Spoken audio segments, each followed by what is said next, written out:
Compound effects are a really important thing to get your head around if you're working in After Effects. Now, a compound effect is an effect that refers to or takes values from another layer in your comp.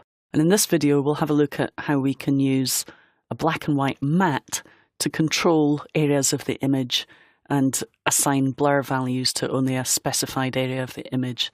A really useful technique to learn. If you want to follow along, you can open up the Effects AEP, which is in the Effects folder, and open up 04 Compound Effects.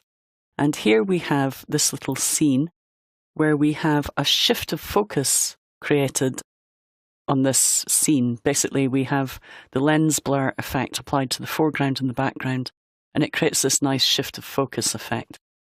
Now, that normally doesn't have any blur on it, the background or the foreground. You'll see that that's just applied using the camera lens blur effect, which is pretty amazing. It allows you to create a blur and you can assign iris properties to the blur. So if you have a look at this point here, you can see we're getting this really nice bokeh effect, which mimics a real camera. So where the light creates this kind of hexagonal shape, which is known as bokeh. Now, if you click on the shy button, there are another couple of layers in here, and we can just switch the camera blur effect on and off for that foreground layer so you can see how the camera lens blur affects it. Once you've had a look at that, just close up those layers again because we don't really need to worry about them at the moment. What we're going to have a look at is a matte. Now, here we've got a matte, and it's called Blur Map. Sometimes map and matte are used interchangeably. Some effects refer to a control layer as a map. Some of them refer to it as a matte, okay? So what I want you to do is double click that to open it. And this matte is used to determine whether or not the blur is applied to the hand. And any areas that are black will stop the blur working. Any areas that are white will allow the blur to work. When we look at our camera lens blur effect and open it up, you'll notice that I've selected the blur map as a controlling layer for the hand, and it stops the hand from going out of focus. If I switch that off, you'll notice the hand is also blurred. And that blur map is created using a mask. You can mask an area and create a black kind of hand solid by masking. And if we have a look at that, that's using the tint effect to tint the footage, and then a choker and a Gaussian blur on the original footage, just to create that black effect. If I turn those off, you'll see we actually see the hand. So it's been tinted down to black. You could also use the fill effect to do that.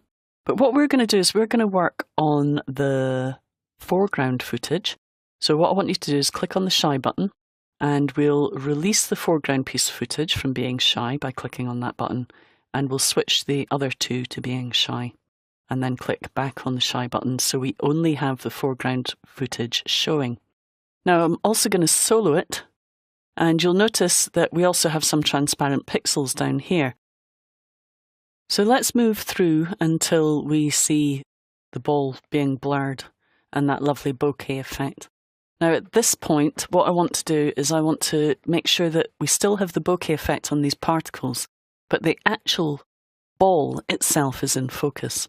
So what we're going to do is create our own matte or map to control the blur. So to do that, create a new solid. So go to Layer, New Solid. We'll call this Ball of Light Map.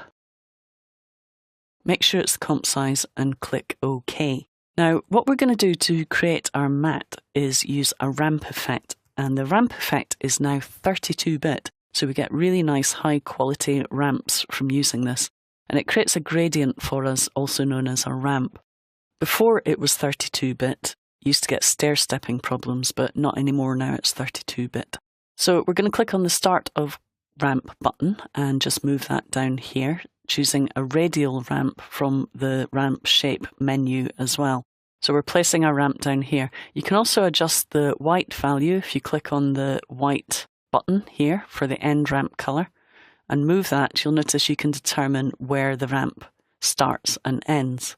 So we've created our ramp. We now want to get our shot controlled by that ramp. Now if I switch off that layer so we can't see it, and I select this layer and I try and choose that as my ramp, so we've got the Ball of Light map, notice it affects everything, and that's because what happens when you add a ramp to a layer and you refer to it with a compound effect? The compound effect looks at the layer without the effect applied. So basically it's just using that.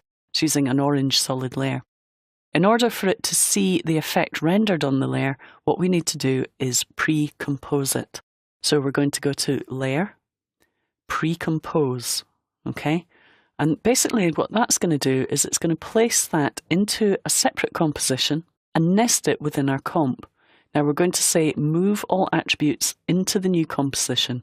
And what that does is places the effect into the new composition so that in this composition, it sees the rendered effect.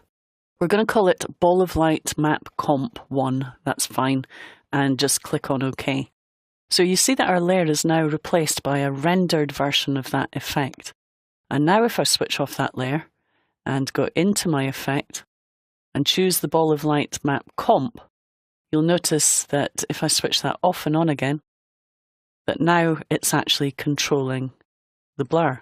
We can see that the ball is in focus, but the sparkles of light are slightly out of focus.